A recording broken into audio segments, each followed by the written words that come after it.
Hello students. आज का हमारा टॉपिक है length of direct common tangent. Geometry का ही बच्चे ये पार्ट है, तो ध्यान से समझिएगा। सबसे पहले मैं आपको ये समझाता हूँ कि टेंजेंट क्या होती है। टेंजेंट क्या होती है? सर्कल को एक्सटर्नली छूते हुए कोई लाइन गुजरे, उसको हम टेंजेंट कहते हैं। जैसे कि मान लेते हैं ये सर्कल मैंने बनाया हुआ ऑलरेडी, ये जो लाइन मैंने ड्रॉ की है बच्चे, ये है टेंजेंट, क्योंकि सर्कल को एक्सटर्नली छूते हुए जा रही है। अब यहां पे जैसे कि हेडिंग डली हुई है कॉमन टेंजेंट। कॉमन टेंजेंट मतलब अब आप दो सर्कल्स देखेंगे तभी ना उनकी कॉमन टेंजेंट होगी। तो एक सर्कल हम और बना लेते हैं कुछ इस तरीके से। एक बड़ा सर्कल बना लिया, एक छोटा सर्कल बना लिया। ये हो गई इनकी डायरेक्ट कॉमन टेंजेंट। ठीक है बच्चे, अब ध्यान से आगे समझिएगा। जहां पे सर्कल टेंजेंट को टच करता है उसको हम बोलते हैं पॉइंट ऑफ कॉन्टेक्ट। यहां भी एक पॉइंट ऑफ कॉन्टेक्ट आपको दिख रहा है। यहां से यहां तक की जो लेंथ है इसको हम कहेंगे कॉमन टेंजेंट, जिसको हम नाम दे देते हैं डी। क्लियर है बच्चे? अच्छा, बड़े वाले सर्कल का सेंटर मान लेते हैं ये रहा, छोटे वाले सर्कल का सेंटर मान लेते हैं ये रहा। सेंटर को यदि पॉइंट ऑफ कांटेक्ट से जोड़ दिया जाए तो यहां पे 90 डिग्री का एंगल बनता है। ये थ्योरम आपने पढ़ी होगी। ठीक इसी तरीके से यहां भी जो एंगल बनेगा वो कितने डिग्री का बनेगा? 90 डिग्री का बनेगा। सेंटर्स को मिला दिया जाए दोनों सर्कल के, तो ये जो लाइन होगी वो दोनों सर्कल के पॉइंट ऑफ कांटेक्ट को छूते हुए जाएगी, मतलब पॉइंट ऑफ कांटेक्ट से गुजरेगी। ठीक है बच्चे? अच्छा, अब आप एक चीज का ध्यान रखना। बड़े वाले सर्कल का जो रेडियस है हम उसको बड़ा आर मान लेते हैं, छोटे वाले सर्कल का जो रेडियस है उसको छोटा आर मान लेते हैं। और ये जो डायरेक्ट कॉमन टेंजेंट आपने बनाई है जिसको हमने डी लिखा हुआ है, इसके पैरेलल एक लाइन हम ड्रॉ कर लेते हैं कुछ इस तरीके से। अगर इसके पैरेलल ये ड्रॉ की है तो अगर इसकी लेंथ डी है तो इसकी लेंथ भी कितनी होगी बच्चे? डी होगी। ध्यान रखना, इसकी लेंथ भी कितनी होने वाली है? डी होने वाली है।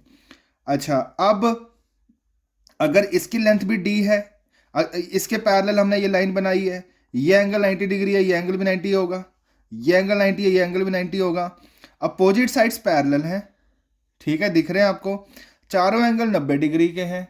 तो हम बोल सकते हैं ये जो फिगर बना है ये क्या बना है? रेक्टेंगल बना है बाय कंस्ट्रक्शन।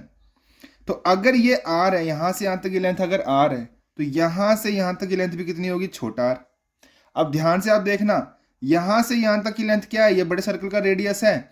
बड़े सर्कल के रेडियस में से अगर आप ये वाली लेंथ माइनस कर देते हैं, मतलब छोटा आर माइनस कर देते हैं, तो यहां से यहां तक की लेंथ आ जाएगी जो कि आएगा बड़ा आर माइनस छोटा are.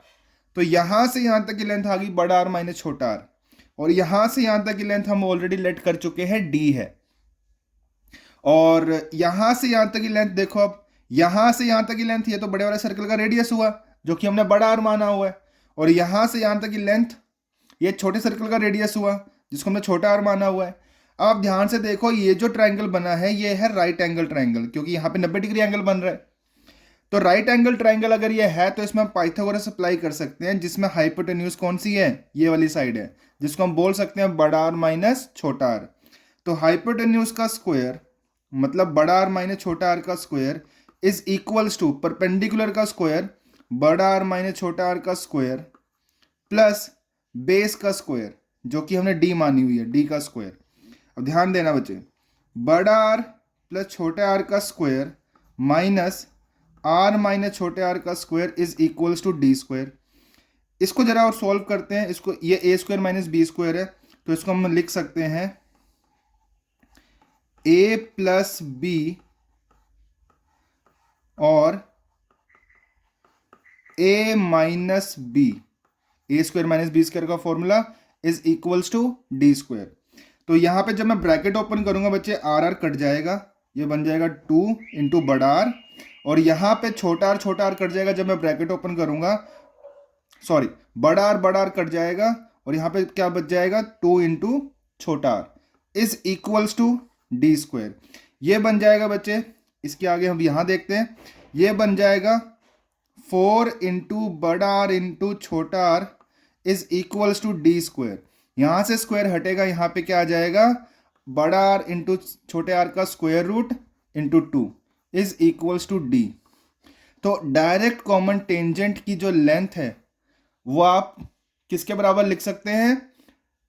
2 into square root of बड़ा आर इंटू छोटा आर। तो ऑब्जेक्टिव टाइप के क्वेश्चंस में ये रिजल्ट आपके लिए यूजफुल रहेगा। ओके बच्चे, थैंक यू।